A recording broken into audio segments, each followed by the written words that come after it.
Well, here's hoping that the heat doesn't make my computer crash. It's been 90 plus degrees down here for, I guess, 10 or more days.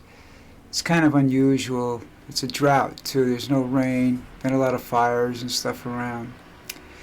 But anyhow, listen, I figured something out. The most important thing about this election that's coming up starts right after the primaries when we know which the two top candidates are going to be. They have to make a very important decision. A lot of people should get involved in this, and I think actually they should have been picked by primary too. But their vice president is going to be the most important decision they make.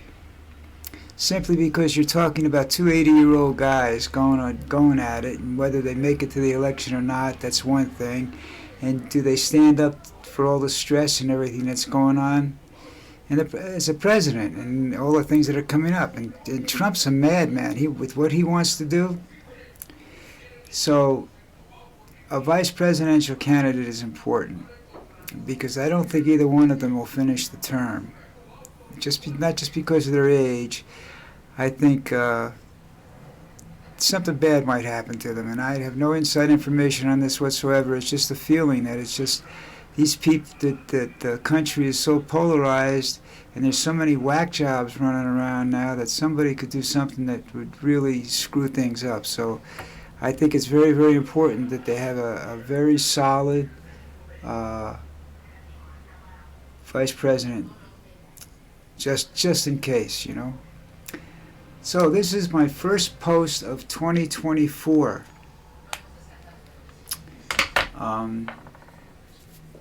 And it looks like I'm going to be doing a lot of political posts from now on.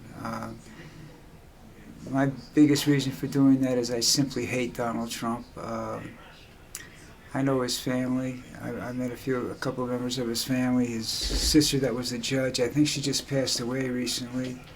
They were nice people.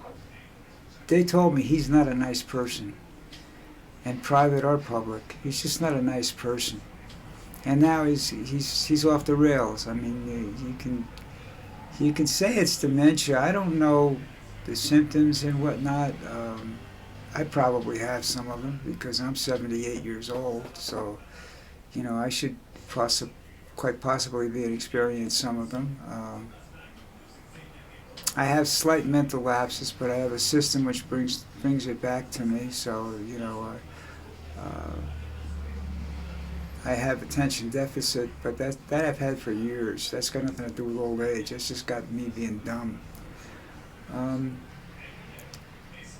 But moving on, I don't see good things in the future for this country or the world. Donald Trump's a disaster where climate is. I mean, he will burn this country to the ground. 10, 12 years ago, we had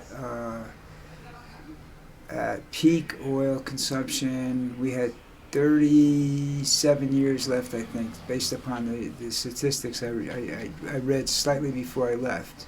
So I'm saying 10, 12 years ago. So now you're looking at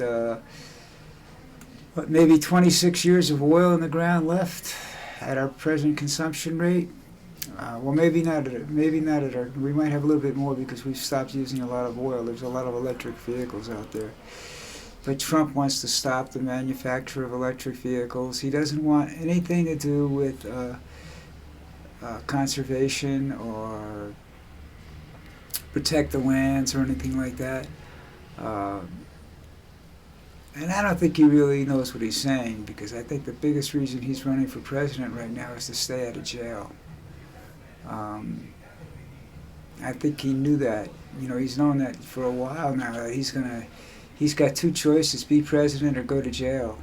I don't know whether they'd actually put him in jail. They'd probably heavily fine him and suspended sentences, or isolate him someplace, like just as long as it's not New Jersey. Like they did with Nixon when he was impeached. He pretty much couldn't go anywhere. I think he went to China, though, at the invitation of the Chinese president. Trump can go to hell is the invitation of the devil, I think, but that's about the only people I think don't want to see him. I'm reading more and more articles about Europe being very, very upset. The Prime Minister of Canada is very upset with the possibility of another Trump presidency. And you know, he's talking about invading Mexico and all this, that, and the other thing. You know, I mean, come on, let's get real here. You'd be fighting drug cartels all over the United States, and the Army cannot win that war. Okay, I mean, the police have been trying to do it for 20, 30 years with the cartels. Anyhow, they couldn't do it. They couldn't even do it with the mafia. All that happens when you put a mafia man in prison is that somebody takes his place and they get a little smoother. That's all. Same thing with the cartels. You start busting the cartels, the ones that are operating in the United States operate a little smoother than the ones that operate in Mexico. It's a different type of government, and they understand that. You know, Mexico, you can go around shooting up the countryside. You start shooting up the countryside in the United States, and they'll just take you out. You're gone. You know, you're only going to get so many chances to do that.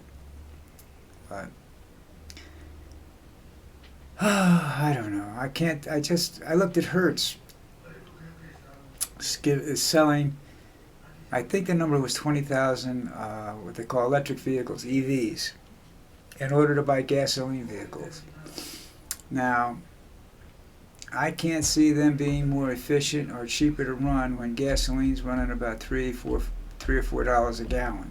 You know, I don't. Hey, you know, if Avis has got electric vehicles and they're renting them for, you know, X amount of money, and then you come over to Hertz, and if you want a Hertz, you got to pay X amount more because it's a gasoline engine.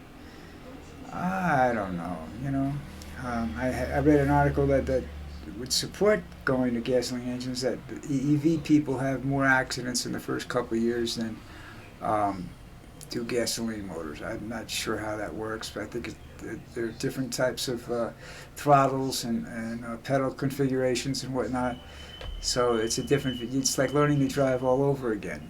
If you take the time, it's not a big deal. You know, take a couple of days, go practice in a parking lot, you know, or something like that, and then, you know, hey, you could do whatever you want to do. You know, I mean, that's how I learned how to drive.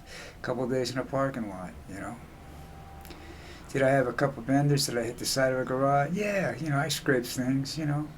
In the beginning, I wasn't perfect, you know. After that, I was perfect, but I got hit a lot, you know, and that's just that's just something that happens in the world. You can't predict that, you know. I got hit at a stoplight one time, mind my own business, when the guy next to me decided to turn left when the light went green, right into the side of my truck. Wonderful.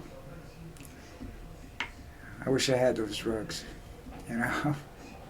So listen, I'm going to make short videos because, like I said, there's a lot of political stuff going on. The New Hampshire primary's going on, so I'll be back tomorrow with that.